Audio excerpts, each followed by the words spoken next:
Hello there, Wanderers! I just want to give you an update regarding sa ISWAN kasi marami nagtatanong kung ano na nangyari dun sa hardship fund ng ISWAN.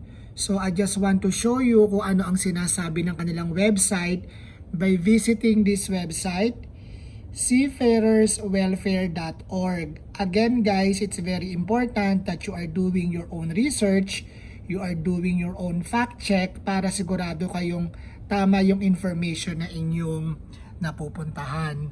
So this is the website of ISWAN.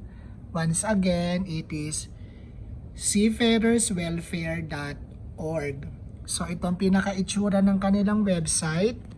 So this is using my PC. And then to check kung ano na ang information or kung ano na ang details regarding sa ISWAN Hardship Fund, pupunta tayo dito sa Relief Funds. I-click natin yan. Click. Pagka-click natin yan, makikita natin tong screen na to. Mapunta tayo sa ilalim. Yan yung mga choices.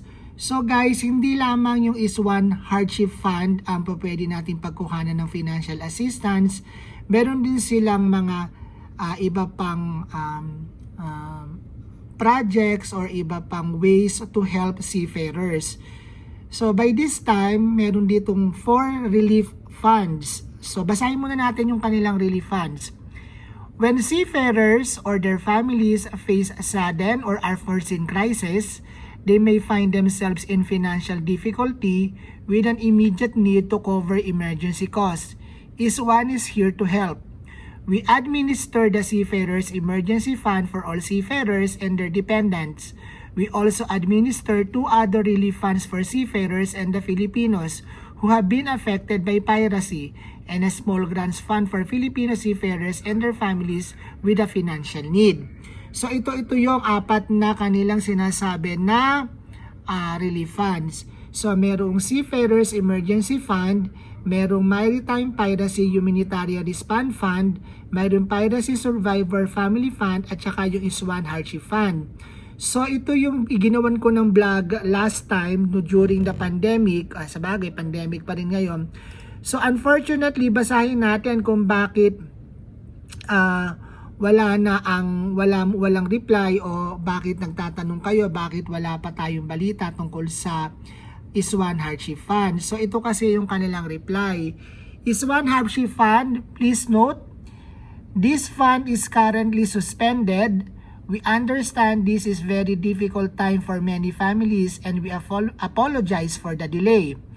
If you have already submitted an application, please be aware that this does not guarantee that request funds will be granted.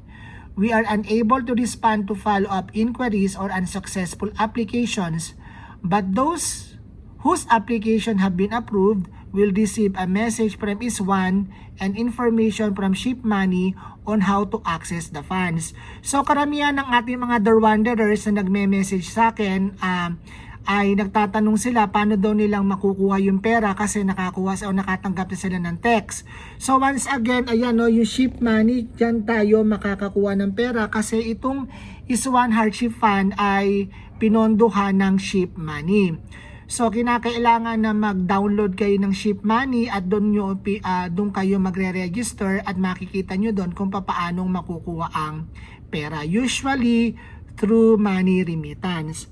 For any further support, seafarers and their family members can contact our seafarers team at any time, 24 hours a day, using the contact details at www.seafarerhelp.org.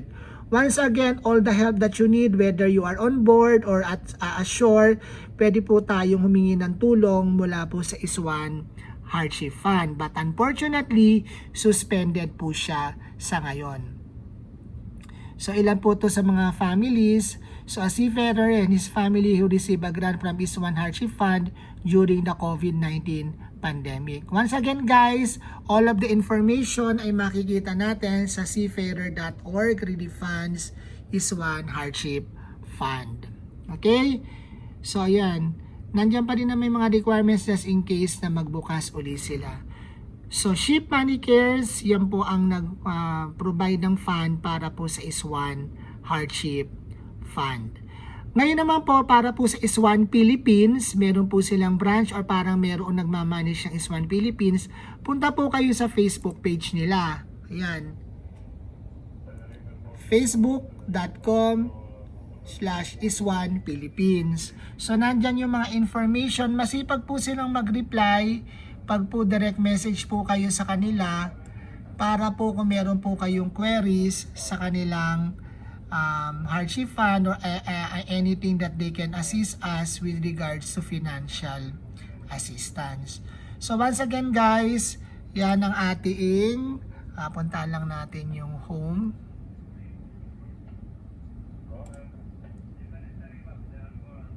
So ito yung pinakapupuntahan nyo sa website nila, seafarerswelfare.org, at para naman po sa kanilang Facebook page ay facebook.com/IS1 Philippines. Okay guys, so send them a message para po kung meron kayong mga katanungan.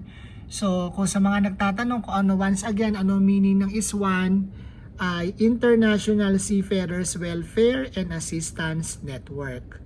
Ito po ang FB page nila, Official International Seafarers Welfare and Assistance Network Philippines. Okay guys, so yan, makikita nyo naman dito yung mga information. So bahala na kayo mag-scroll, at least aware na kayo dun sa correct page na inyong pupuntahan. Okay, thank you very much. Bye!